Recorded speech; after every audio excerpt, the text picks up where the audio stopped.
Selamat datang lagi di ruang cerita, tempat di mana galaumu didengar dan ceritamu berharga. Yuk, duduk sebentar, dengerin dulu cerita ini. Kita semua pasti punya satu orang yang dulu deket banget. Segalanya cerita ke dia, nangis, ketawa, drama hidup, semua bareng dia. Tapi lama-lama rasanya aneh. Kita makin capek tiap ngobrol, makin insecure tiap bareng, makin mikir 2 kali sebelum cerita. Dan pelan-pelan, kita mulai sadar, teman aku ini sehat gak sih buat aku? Malam ini, buat kamu yang lagi bingung, masih pantaskah aku pertahankan dia? Salah gak sih kalau aku ngerasa dia berubah? Atau jangan-jangan akunya yang terlalu sensitif? Yuk kita bahas. Toksik gak selalu kasar, kadang terselubung. Orang mikir toxic friend itu cuman yang ngata-ngatain, nyuruh kita jadi orang lain, atau yang ngejauh pas kita susah. Tapi kenyataannya gak selalu sesimpel itu. Kadang toxic itu justru datang dari orang yang kelihatannya paling deket, yang suka bercanda tapi nyakitin, yang ngomongnya, aku cuma jujur kok, padahal bikin kita kepikiran berhari-hari.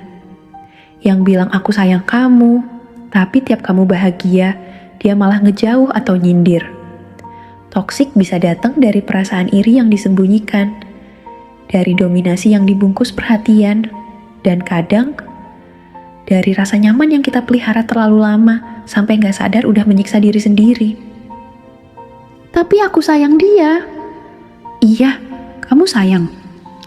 Karena kalian pernah punya kenangan bareng, pernah nangis bareng, pernah ngelewatin hal besar bareng, tapi itu masa lalu. Sekarang kita harus jujur sama diri sendiri. Kalau kamu udah sering banget ngerasa kecil setiap ngobrol, kalau kamu udah gak bisa jadi diri sendiri tanpa takut dihakimi, kalau kamu lebih banyak sedih daripada bahagia di dekat dia, kamu harus berani jujur ke diri sendiri. Aku gak layak diperlakukan kayak gini. Bahkan sama temanku sendiri. Seorang mukmin itu cerminan bagi mukmin lainnya. Kalau kamu gak bisa ngaca dengan nyaman, mungkin cerminnya harus diganti. Pilih jarak, bukan benci. Nabi Muhammad ngajarin kita buat memilih teman yang baik. Teman itu ibarat tukang minyak wangi dan pandai besi. Yang satu bikin kita wangi, yang satu bikin kita kotor dan terbakar. Kalau kamu udah terlalu sering terbakar, mungkin sekarang waktunya mundur. Tapi bukan berarti kamu harus benci. Gak semua hubungan harus diakhiri dengan dendam. Kadang cukup dengan jarak. Cukup tahu batas. Gak usah lagi cerita terlalu dalam. Gak usah ikut campur terlalu jauh. Doakan dia dari jauh, sembari kamu juga sembuhin diri sendiri. Teman yang baik adalah yang mengingatkan kita kepada Allah, bukan yang bikin kita makin jauh darinya. Kamu gak sendiri dan gak perlu terus bertahan sendiri.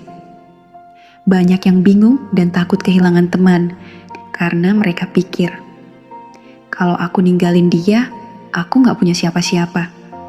Tapi percayalah, lebih baik sendirian daripada bareng orang yang bikin kamu ngerasa sendirian. Allah itu maha baik.